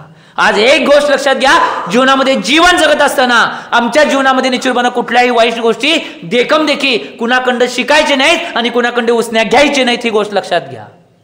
त्यामुळे जीवन आदर्श पथाला जाईल. आम्ही आमच्या जीवनामध्ये याचं चिंतन मनन करणं आवश्यक आहे. आम्ही अशा देखी गोष्टी घेतल्यामुळं निश्चितपणे जीवनाचा निश्चितपणे जीवन वेगळ्या पथावर चाललंय आमचं. आज जे डिप्रेशन आले, आज जे बऱ्याच जणांच्या मनामध्ये कल्लोळ चाललाय, त्याचं मूळ कारण काय असेल? या सगळ्या देखी गोष्टी शिकायलाय म्हणून. आज मैत्रिणीनं चांगला ड्रेस घेतलाय दिवाळीला, कुठले तर नाटक येते की मध्येच कुठलं आलतं, मध्ये एक आलतं लई फेमस. ते ड्रेस एवढा फेमस झाला मुलींचा आणि मुलांचा. ते वसगड्यामध्ये कोल्हापूर वसगड्यामध्ये शूटिंग झालं त्या पिक्चरचं. राणादा आठवलं काय? नाटकाचं नाव सांगा बघ्या. सगळं तुम्हाला तसलं पाठ असते काय? हाय बघा, सांगायलाच बघा. हां, काय नाटक? तुझ्यात जीव रंगला. हे सगळं पाठ आहे. कुठल्या पान नंबरवर किती नंबरचा धडा आहे सांगितलं तर सांगशील हां, ते काय माहीत नाही, बघून सांगतो महाराजजी. ती सगळं पाठ आहे बघा. नाटक मालिका असलं लगेच पिक्चर आणि पिक्चर विचारले की सायरा टाइमपास हे असलं लगे पिक्चर पाठ. पुष्पा 1, 2, बाहुबली 1, 2 सगळं पाठ असते. आणि बाकीचं चांगलं काय विचारलं तर ते महाराज माहीत नाही म्हणले बघा. होय तर म्हणा. तर एक गोष्ट लक्षात घ्या, आम्ही चिंतन करणं आवश्यक आहे. त्यावेळी एवढा ट्रेंड आला की त्या एका वर्षामध्ये एक जिल्ह्यामध्ये एक कोट ड्रेस खपलेले, एक कोटी. त्या नाटकामध्ये जे मुलगीनं ड्रेस घेतलेला, तुमचं काय ट्रेंड येते मध्ये काय, मैत्रिणी ते घेतला तर घरात जाऊन आग्रह धरते, मला बी तेच पाहिजे बरं का, असं मुली म्हणतात लगेच, मला बी तेच पाहिजे. मुलं बी नाही काय तर मित्राने घेतलेलं बघितला कुठनं तर आणलेलं घरात जाऊन लगे म्हणतात मला बी तेच पाहिजे. हे देखी काय शिकायचं नाही. ही गोष्ट लक्षात घ्या. तुमचे आई वडील तुमच्या मनानं निश्चितपणे त्यांच्या मनानं काय देतात त्यात आनंद राहावा, ही गोष्ट महत्त्वाची आहे. आणि तुमचे सगळ्यात महत्त्वाची गोष्ट आहे त्यामध्ये देखी कधी शिकू नका. आणि दुसरा, चांगले संस्कार तुमच्यावर पाडून घ्या. आज पूर्ण देशामध्ये सगळ्यात जास्त कोणाचं नाव घेतलं जातं तर महात्मा गांधींचं, ज्यांनी सत्य आणि अहिंसाच्या द्वारे देशाला स्वातंत्र्य मिळवून दिलं. असे बरेच महापुरुष आहेत की त्यांनी निश्चित रूपानं त्या सगळ्या गोष्टी आमच्यापर्यंत पोहोचवण्याचा प्रयत्न केला. म्हणून आम्ही जीवनामध्ये याचं चिंतन करणं आवश्यक आहे. तर मला हे सांगायचं एक गोष्ट काय माहिती काय, अशी वाईट सवयी जीवनात कधी घेऊ नका. वाईट सवयी कुठल्या जीवनात घेऊ नका. या गोष्टींचं निश्चित रूपानं चिंतन करा. मला बघा एक गोष्ट निदर्शनानं सांगायचं आहे की जर तुम्ही चांगल्या सवयी तुमच्या जीवनात आणला तर आज सगळ्या मुली, तिथे येणारच आहे मी परंतु हळूहळू सगळ्या मुली आणि सगळी मुलं आपला स्वतःचा डिफेन्स स्वतः करू शकतील. जर चांगले संस्कार, चांगल्या सवयी या जीवनामध्ये घेतला. महात्मा गांधी एका वाईट सवयीमुळं महात्मा गांधी बनले, देशाचे बापू बनले. अहो राष्ट्रपती कोण बी बनते हो. जे खुर्चीचा स्वीकार करतात ते राष्ट्रपती बनतात आणि जी खुर्चीचा त्याग करतात ते राष्ट्रपिता बनतात. काय म्हणलो मी? जे खुर्चीचा स्वीकार करतात ते राष्ट्रपती बनतात आणि जे खुर्चीचा त्याग करतात ते राष्ट्रपिता बनतात. देशाचे पिता बनणं तेवढं सोपं नाही, पती बनणं कोण बी पती बनते हो. 7 फेरे घातले, करंगी धरली, हार घातला की पती बनलाच हो. परंतु पिता बनायचं तेवढं सोपं नाही, ही गोष्ट लक्षात घ्या. ते एका जीवनामध्ये एक मित्रासाठी चांगलं काम करायला गेले आणि सोन्याच्या हातातलं ब्रेसलेट विकले, त्यामुळे ते महात्मा गांधी राष्ट्रपिता बनले. ही गोष्ट लक्षात घ्या. तुम्हाला जर बघायचं असले the way of Gandhi, the life of Gandhi हे पुस्तक आहे इंग्लिशमध्ये, ते वाचण्याचा प्रयत्न करा. पुण्याच्या युनिव्हर्सिटीमधनं प्रकाशित झालेलं ते पुस्तक आहे. उत्कृष्ट पुस्तक, एवढं उत्कृष्ट पद्धतीनं त्यात दिलेलं आहे. तुम्ही वाचला तर तुमच्या अंगावर सुद्धा शहार येतील, एवढं उत्कृष्ट वर्णन केलं आहे. परंतु आम्ही ह्या गोष्टी वाचत नाही, आम्ही फक्त वाचतोय मोबाईल. त्यामुळे चिंतन करा. आणि आज मला सांगायचं आहे, वाईट सवयी सोडल्या तर आम्ही चांगलं जीवनात घेतलो तर चांगलं कसं बनते हे एक उदाहरण देऊन सांगतो. आज पहिला मी निवेदन करू इच्छितोय, प्रत्येक शाळेत कॉलेजमध्ये निवेदन करतोय मी की तुमच्या शाळेला सुद्धा मी निवेदन करू इच्छितो.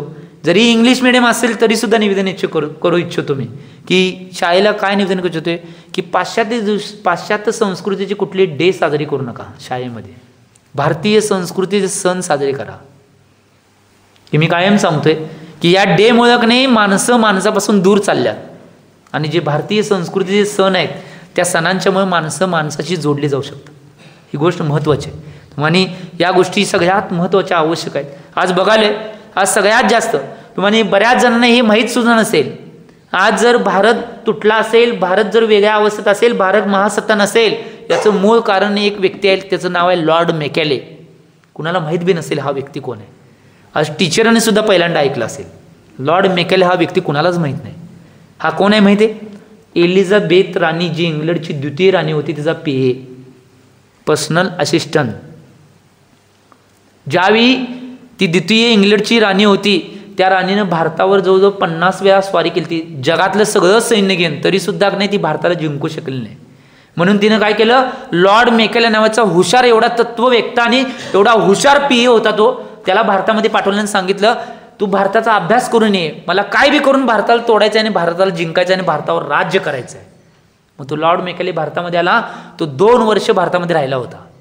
आज सुद्धा कुठल्याही कोर्टामध्ये जा, त्या कोर्टामध्ये जर जे जज जे असतात त्या जजेसचा तो लॉर्ड मेकॅलेचा बायलो जा, म्हणजे त्यानं जो इंग्लंडच्या राणीला पाठवला तो 2500 पानांचा बायलो जा त्याच्याकडं प्रत्येक कोर्टामध्ये आहे.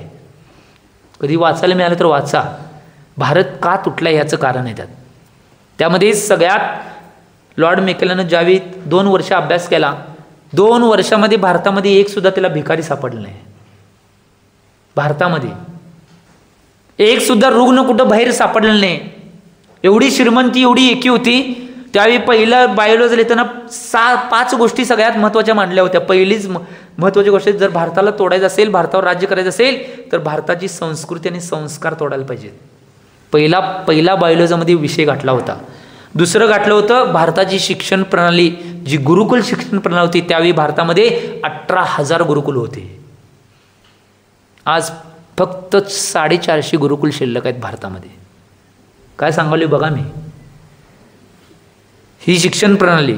त्याच्यानंतर जी बाब आहे सामूहिक परिवार, हे तोडून काढा म्हणून सांगितलेलं होतं, ते शिकवलं. त्याच्यानंतर मातृभाषा प्रेम हे तोडून काढा म्हणून सांगितलेलं होतं, ते केलं. आणि त्याच्यानंतर सगळ्यात महत्त्वाची बाब काय असेल तर त्या लॉर्ड मेकॅलेनं मांडलं होतं की भारतीय जे सण आहेत, जे संस्कृती रूपामध्ये केले जातात ते तोडून टाका म्हणून डे आणले गेले. आणि त्यानंतर लॉर्ड मेकॅलेचे सांगणे हे बॉयलेजामध्ये एलिझाबेथ राणीनं, आणि तिनं मग भारतामध्ये ईस्ट इंडिया कंपनीची स्थापना केली. आणि त्याच्या माध्यमातून भारतातले हे सगळं जे चालू होते ते सगळं तोडण्याचा प्रयत्न केला. आणि भारत निश्चितपणे 150 वर्ष पारतंत्र्यामध्ये गेला. काढून बघणं असलं बघा लॉर्ड मेकॅलेचं. आज सुद्धा भारत स्वतंत्र होऊन बरेच वर्ष झाले तरी सुद्धा निश्चितपणे त्या गोष्टी आम्ही सोडायला त्यांना, एवढं मोठं जाळं त्यांनी विणलं होतं. आम्ही याचं चिंतन करणं आवश्यक आहे. म्हणून या गोष्टीचं चिंतन मनन करा.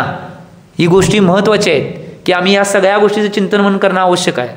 आज देशाविषयी आम्ही एवढं कट्टर होणं आवश्यक आहे. आज निश्चितपणे आमच्या नीतिमत्ताविषयी, आमच्या संस्कृतीविषयी, आमच्या संस्काराविषयी एवढं कट्टर होणं आवश्यक आहे. आज सगळ्यात जास्त भूत काय आले मुलांच्यात आणि मुलींच्यात, तर लव्ह मॅरेज सगळ्यात मोठं भूत आहे. आज आईवडिलांना एका क्षणामध्ये आम्ही सोडून देतोय. ज्या आईवडिलांनी 21 वर्ष, 22 वर्ष, 23 वर्ष, 24 वर्ष, 25 वर्ष, 26 वर्ष आईवडिलांनी सांभाळलं, त्या सांभाळलेल्या आईवडिलांना सुद्धा त्या प्रकरणासाठी आम्ही विसरून जातोय.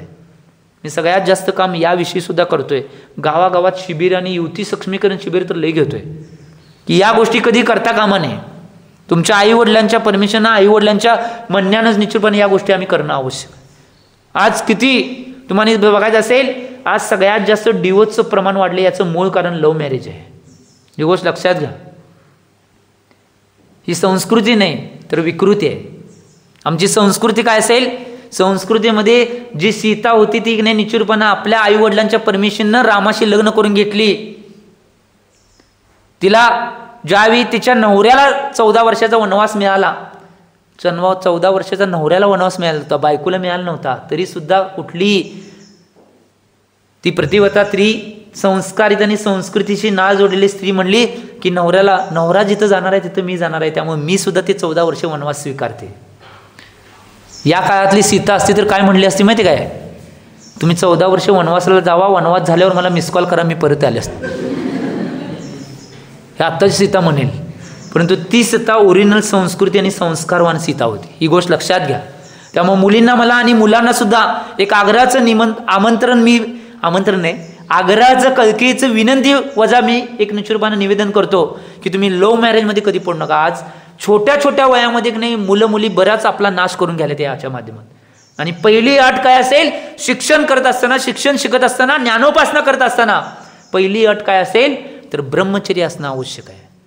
शिक्षण घेताना जो विद्यार्थी शिक्षण घेत असताना कुठल्याही इकडच्या तिकडच्या भानगडीत न पडता जो शिक्षण घेतोय तो आदर्श शिक्षण घेऊ शकतो. ही गोष्ट लक्षात घ्या. कारण की ज्ञान पेलायला नाही शक्ती पाहिजे, आणि ब्रह्मचर्याचा नाश झाला तर शक्ती राहत नाही. ब्रह्मचर्य जर टिकून असेल तर शक्ती राहते. आज महाराजांना एवढ्या पुस्तकातली एवढी सगळी गोष्टी का पाठवतात, याचं मूळ कारण ब्रह्मचर्य 100% टिकलेलं आहे. आज एवढी शक्ती, बऱ्याच जणांनी म्हणली कठोर परिश्रम, कठोर तप करतात. होय, कठोर तप होतंय, का होतंय, कारण 100% ब्रह्मचर्य आणि शुद्धीचं पालन करणारे हे व्यक्तिमत्व असतात म्हणून होतं. ही गोष्ट लक्षात घ्या. तुम्ही सुद्धा जर 100% पालन केला तर तुमची बुद्धी सुद्धा तेवढी तीक्ष्ण बनल्याशिवाय राहणार नाही, ही गोष्ट लक्षात घ्या. काढून बघणं असं बघा, ब्रह्मचर्य पाळणारा व्यक्ती आहे त्याला सगळ्या गोष्टी सिद्धीतेने सगळ्या प्राप्त होतात म्हणून शास्त्रामध्ये सांगितलेलं आहे. त्यामुळे मुलामुलींनी या गोष्टीपासून बाजूला व्हा. आज मी बरेच प्रकरण सांगतोय, मी सुद्धा बरेच पुस्तकं लिहिली आहेत, बरेच गोष्टी लिहिल्या आहेत, त्यामध्ये निश्चितपणे बऱ्याच गोष्टी आहेत. आज एक गोष्ट लक्षात घ्या, एक सगळ्यात महत्त्वाची बाब, मी परवाच एक घडलेलं प्रकरण, मी ह्या प्रकरणात असतोय कारण की माझ्याकडे खाता एक नाही, शांती विद्या ज्ञान संवर्धन समिती नावाची एक समिती आहे, सांगली जिल्ह्यामध्ये काम करते. ती बालब्रह्मचारी तात्याभाई यांच्या निर्देशनाखाली ती संस्था काम करते आणि आचार्य भगवान विद्यासागर आणि आचार्य भगवान समयसागरजी महाराज यांच्या आशीर्वादानं आणि पूज्य मुनिश्री अक्षय सागर महाराजांच्या निर्देशनानं चालणारी ही संस्था आहे की त्यामध्ये मी सुद्धा कार्यकर्ता म्हणून काम करतोय. तर ते मुलींना वाचवण्यासाठी ही संस्था काम करते की अशा मुली जे पळून जाऊन लग्न करतात त्यांना वाचवायचं आणि त्यांना स्थिर करायचं यासाठी काम करतोय. माझ्याकडे सगळं आहे ते राजकारण आहे, कारण की पोलीस, मंत्री, नेते यांना हँडल करायचं, सांगून सगळं सेट करायचं हे माझ्याकडे खातं आहे. मी बरेच प्रकरण, आज तर एवढी परिस्थिती पुढे गेलेली आहे, या आज मुलं मुली वेगवेगळी जे नाही एवढा सहारा गेल्यात. परवा 2 जयसिंगपूरचे केस आमच्याकडे असे आलत्या की मुलगी किती सांगितलं तरी ती मुलगी ऐकायलाच तयार नाही. मी लग्न केलं तर त्याच मुलाशी करेन, काहीही केलं तरी ऐकायला तयार नाही. मी त्यावेळी त्या मॅडमांना सांगितलं, ज्या मॅडम तिथं फोन, मी इकडं फोनवर बोलत होतो ह्याच्यावर नसता व्हिडिओ कॉलवर, त्या मॅडमांना सांगितलं, मॅडम तुम्ही बंद खोलीमध्ये जाऊन त्या मुलगीची चौकशी करा, चेकिंग करा. त्यावेळी मॅडमांनी चेकिंग केल्यावर मॅडम म्हणल्या की महाराज जी त्यांच्या कमरेला सगळे आणि दंडाला त्यांनी सगळे तावीज आणि लिंबूच बांधलेत की काय करायचं. मी काय म्हटलं त्यांना, ते काढा आणि ते निश्चित रूपानं एका ठिकाणी त्याला अग्नी लावा. आणि त्यावेळी जे अग्नी लावल्या ती मुलगी बेशुद्ध पडली आणि तिथनं उठल्यावर ती मुलगी म्हणते मी कुठं आहे. आज ही बी परिस्थिती चालू आहे. मंत्र तंत्र काळा जादू या बी गोष्टी चालू आहेत. म्हणून मुलींनी सावध होणं आवश्यक आहे. पहिला एक मोबाईलचा वापर इन्स्टा, फेसबुक, व्हॉट्सअप, तुमच्या डीपीवर तुमचे फोटो ठेवणे या गोष्टी कधीच करू नका. मुलांनी बी आणि मुलींनी बी या गोष्टी बदलत चालल्या आहेत, या गोष्टी करू नका. या गोष्टी महत्त्वाच्या आहेत. आज मुलींचं चारित्र्य, मुलींनी निश्चितपणे व्यवस्थित राहणं सगळ्यात महत्त्वाचं आहे. मी आत्ताच पुण्यामध्ये परवा एक प्रकरण झालं त्याचं मी सांगतो की एवढी ती मुलगी हिंदू समाजाची मुलगी, परंतु माझ्याकडे केस आलती, ती हिंदू समाजाची मुलगी असून एवढी अडकली होती एका प्रकरणामध्ये, तिला निघण्यासाठी किती प्रयत्न केले तरी ती मुलगी त्यातनं निघत नव्हती. अक्षरशः नरक यातना त्या मुलगीने सहन केल्या त्या, तरीसुद्धा आज ती त्यातून बाहेर पडलेली आहे. कुणामुळं, एक शालेय अवस्थेमधील त्या मुलगीचा मित्र, त्या मित्रानंच त्या मुलगीशी लग्न करायचं तयार केलं म्हणून ती मुलगी त्यातनं सुटली. आणि तो मुलगा साधारण व्यक्ती नव्हता, IPS होता. त्यामुळं ती मुलगी त्यातनं सुटली आणि आज त्या मुलगीने एक पुस्तक लिहिलं आहे. त्या पुस्तकालाच महाराष्ट्रातला 2 नंबरचा पुरस्कार, गेल्या वर्षीचा 2 नंबरचा पुरस्कार त्या पुस्तकाला मिळाला आहे. अक्षरशः पुस्तक वाटला तर ढसा रडचेला, एवढं नरक यातना त्या मुलगीने सहन केलं. त्यामुळे या गोष्टीत तुम्ही जाऊ नका. मला हे सांगायचं आहे, कळकळीची विनंती करायची आहे. दोन्ही मुलांनी असून दे मुलींनी असून दे या गोष्टीत पडू नका. तुमचं काम आत्ता काय आहे? हुशार. काय आहे? अभ्यास, शिकण्याचं काम आहे. बाकीच्या गोष्टी करण्याचं तुमचं निश्चितपणे काम नाही. आत्ता बाकीच्या गोष्टी निश्चितपणे करण्याचं तुमचं काम नाहीच. त्यामुळं जेवढा अभ्यास करता येईल तेवढा करण्याचा, जेवढा शिक्षकांचा सगळ्यांचा आदर सत्कार विनय करता येईल. एक गोष्ट लक्षात घ्या, तुमच्या करिअरकडं आणि तुमच्या निश्चितपणे भविष्याकडे लक्ष द्या. कारण की आज एक गोष्ट लक्षात घ्या, या गोष्टीकडे कोण लक्ष देत नाही. शाळेत शिकालोय, नुसतं नॉर्मली शिकायचं आहे म्हणून शिकायचं आहे, नाही होत. शिकायचं आहे म्हणून शिकू नका. काय तर जीवनामध्ये बनायचं आहे म्हणून शिका. शिकायचं आहे म्हणून शिकणारी लई जण आहेत, काय तर बनायचं आहे म्हणून शिकणारी कमी आहेत. ती बोटावर मोजण्यासारखी आहेत. तुम्ही जीवनामध्ये तसं व्हा. तुमच्या जीवनामध्ये मला काय तर बनायचं आहे ही गोष्ट जीवनात घेऊन जा. त्यामुळे या गोष्टीत कधी पडू नका, कुठलीही गोष्ट पडू नका. आज सगळ्या या गोष्टी, आणि तुम्ही सेल्फ डिफेन्स जर करायचं असेल तर मगाशीच सांगितलं, सेल्फ डिफेन्स जर करायचं असेल तर चांगल्या संस्कारांना, चांगल्या संस्कृतीला तुमच्या जीवनात स्थान द्या. मुलींनो, तुम्ही स्वतःचा सेल्फ डिफेन्स करू शकशील. मी उदाहरण सांगतो एक, कारण की मी मगाशीच सांगितलं कुठले डे साजरे करायचे नाहीत, परंतु एक उदाहरण मी सांगतो. मुली कशा स्वतःचं संरक्षण करू शकतात, चांगले संस्कार आणि चांगली संस्कृती असेल तर एक उदाहरण सांगतो आणि थांबण्याचे भाव करतो. माझं टायमिंग संपलेलं आहे. एक मुलगी होती, एका कॉलेजमध्ये, आणि त्याच कॉलेजमध्ये एक मुलगा होता. आता मुलगी आहे म्हटलं मुलगा बी असणारच की कॉलेजमध्ये. आणि काय झालं त्या दिवशी रोज डे होता. Rose day. रोज डे माहिती आहे तुम्हाला? असलं विचारा सांगा लगेच सांगतात. माहिती आहे? हो म्हणलेत बघा. आता बोलणार, आता मी विचारणार माहिती त्यांना. त्या दिवशी एकमेकांना वेगवेगळी फुलं द्यायची म्हणा, त्याला म्हणतात रोज डे.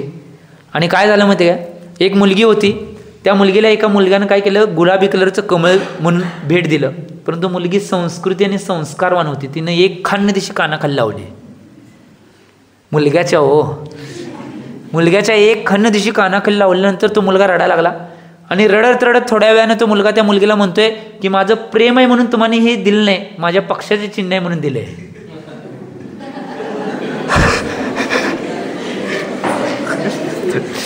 ती मुलगी काय म्हणते माहिती काय, मुलगी मग हुशार होती, कारण की तिच्यावर चांगले संस्कार होते, चांगले चारित्र्याचे संस्कार होते, संस्कृतीवान होती ती मुलगी, चांगल्या घरात होती. ती मुलगी म्हणते मी तर तुम्हाला कुठे मारले, माझ्या पक्षाचे चिन्ह आहे म्हणून दिलंय. स्वतःचा डिफेन्स ती मुलगी का करू शकली, स्वतः चारित्र्यवान आणि निर्भण संस्कारवान आणि संस्कृतवान होती म्हणून. तुम्ही जर संस्कृतीवान, संस्कारवान आणि चारित्र्यवान जर म्हणला तर कुठलीही मुलगी जगाच्या कुठल्याही कानाकोपऱ्यात स्वतःचं संरक्षण स्वतः करू शकेल, ही गोष्ट लक्षात घ्या. आणि म्हणून मुलींना म्हणतोय स्वतःचा डिफेन्स स्वतः करायला शिका. त्यासाठी संस्कृती, संस्कार आणि चारित्र्यवान बना, ही गोष्ट महत्त्वाची आहे. त्यामुळे चिंतन करा, या गोष्टीचे चिंतन म्हणून तुम्ही करावं आणि या सगळ्या गोष्टीतून बाहेर पडून एक आदर्श जीवन निर्माण करावं, एवढी भावना करतो. की मी एवढीच भावना करतो की तुमचं जीवन सुद्धा उन्नत आणि आदर्श बनावं. शेवटलं मी जाता आता एवढीच भावाने एवढीच रिक्वेस्ट करतो, मानव जीवन मिला है बेस्ट उसे मत जाने दो वेस्ट. मानव जीवन मिला है बेस्ट उसे मत जाने दो वेस्ट. पाप को दो रेस्ट, अपने आप की कर लो टेस्ट. पाप को दो रेस्ट, अपने आप की कर लो टेस्ट. तभी हम सबको मिलेगा मोक्ष का एवरेस्ट. तभी हम सबको मिलेगा मोक्ष का एवरेस्ट. जय बोलो आचार्य भगवान श्री सन्मति सागर जी महाराज की.